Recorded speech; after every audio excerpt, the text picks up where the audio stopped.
და სწორედ პარლამენტში რუსული კანონის ბიუროზე ინიცირების, ასევე ლაზარე გრიგორიადისის სასამართლო პროცესის პარალელურად ხვალ ორი აქცია გაიმართება. არა რუსულ კანონს თავისუფლება ლაზარეს ამ სლოგანით 14 საათზე სტუდენტური მოძრაობები პარლამენტის უკან და თბილისის საქალაქო სასამართლოსთან შეიკრიბებიან. როგორი აქციის ორგანიზატორების გეგმები ნინა მაჩაბელი ესაუბრა მათ და ახლა თემაზე საუბარს პირდაპირ ეთერში განაგრძობს.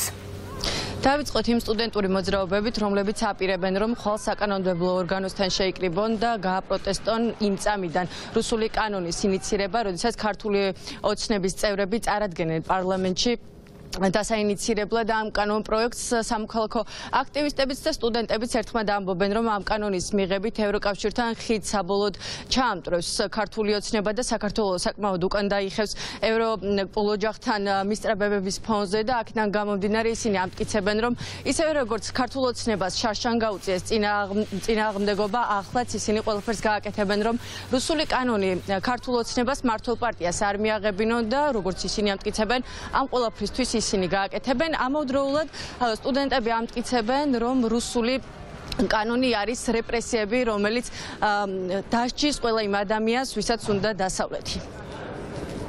პარლამენტში შეაქვთ ის კანონი, რუსული კანონი ხელმეორედ ერთი წლის შემდეგ და მოუწოდებ თითოეულ ადამიანს, ვისაც სურს საქართველოს ევროინტეგრაცია, სურს რომ ევროკავშირის წევრი ქვეყანა ვიყოთ და არ გვყავდეს ესეთი მთავრობა ხელში, რომელიც რუსეთში მიგვათრევს, იმის მიუხედავად წვიმა იქნება, ქარი იქნება, როგორი ამით არ უნდა იყოს, მოგზავნდნენ და გააპროტესტონ ერთხელ და სამუდამოდ და ეს ქართული ოცნების რუსული პოლიტიკა. ძალიან მნიშვნელოვანია, რომ თითოეულმა მოქალაქემ, ვისთვისაც მნიშვნელოვანია ჩვენი ქვეყნის კეთილდღეობა და ჩვენი ქვეყნის ევროინტეგრაცია, უნდა გამოვიდეს აქციაზე, უნდა გავერთიანდეთ, ერთად უნდა ვიდგეთ და გავაპროტესტოთ და კიდევ ერთხელ უნდა შევუშალოთ ხელი იმაში, რომ მათ რუსული ნარატივები გაატარონ ჩვენს ქვეყანაში.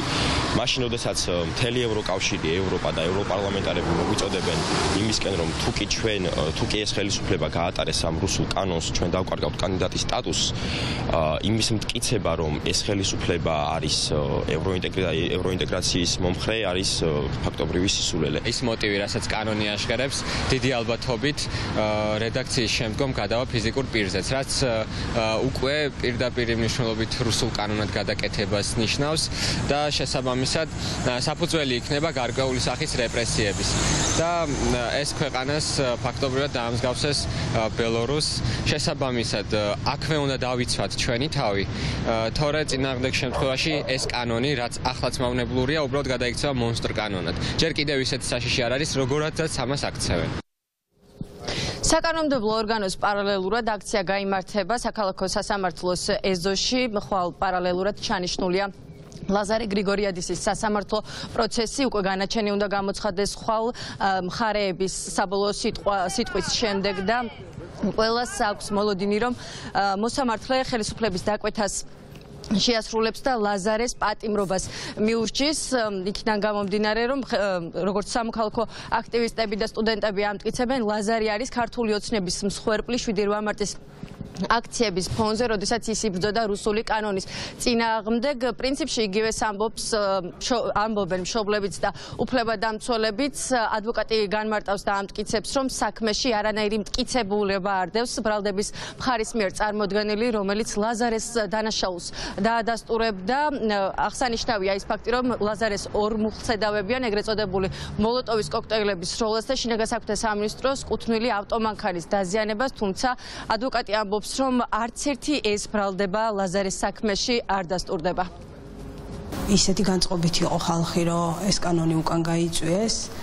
დღეს ალბათ რუსეთის ბრძანებით ჩვენმა მთავრობამ ისევ ახლიდან შემოგვიგდო ეს კანონი, მაგრამ მე ვფიქრობ, რომ ხალხი მობილიზდება და ამას ისევ გაუწევს წინააღმდეგობას, იმიტომ რომ ჩვენ ვიბრძვით ევროპული მომავლისთვის, ჩვენ არ გვჭირდება რუსეთი, არ გვჭირდება რუსული კანონები, არ გვჭირდება რუსული მთავრობა. ლაზარესთვისაც არ იყო ეს მოულოდნელი, ჩვენ ვეგუებით ყველაფერს, იმიტომ რომ ამათგან არაფერი აღარ არის მოულოდნელი. უბრალოდ ისიც მღელვარებაშია როგორც თითოეული ჩვენთაგანი. ხვალ იგეგმება ორი აქცია, ერთი იქნება პარლამენტის უკან, სადაც შევიკრიბებით და გავაპროტესტებთ რუსულ კანონს და როგორც გახსოვთ, ჩვენი თანამებრძოლი, რომელიც შარშან დაიჭირეს, ლაზარე გრიგორიადისის სასამართლო გაიმართება ასევე ხვალ და მეორე ნაწილი დემონსტრანტების იქნებიან სასამართლოსთან, რათა ასევე მოითხოვონ ლაზარეს გათავისუფლება.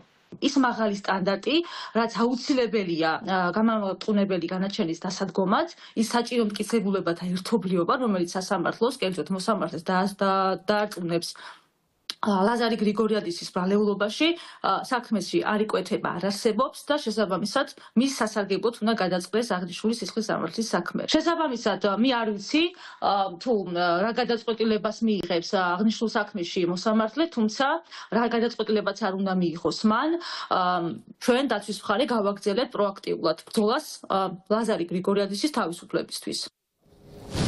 ერთად დავიცვათ 9 აპრილის გმირების მონაპოვარი და არ დაუშვათ საქართველოს რუსეთიზაცია. ეს არის პატარა ფრაზა, რომელიც ამოღებულია იმ განცხადებიდან, რომელიც გაავრცელეს სტუდენტურმა მოძრაობებმა. ისინი ელოდებიან ხვალ ყველას, როგორც საკანონმდებლო ორგანოსთან 2 საათზე, ასევე 3-ის ნახევარზე თბილისის საქალაქო სასამართლოსთან ლაზარე გრიგორიადისის დასკვნითი სასამართლო პროცესის პარალელურად და მოუწოდებენ როგორც სტუდენტური მოძრაობები, ასევე სამოქალაქო აქტივისტების საზოგადოებას, რომ ყველა გამოვიდეს აქციაზე და ერთხელ და სამუდამოდ ქართულ ოცნებას უთხრას არა რუსულ კანონს.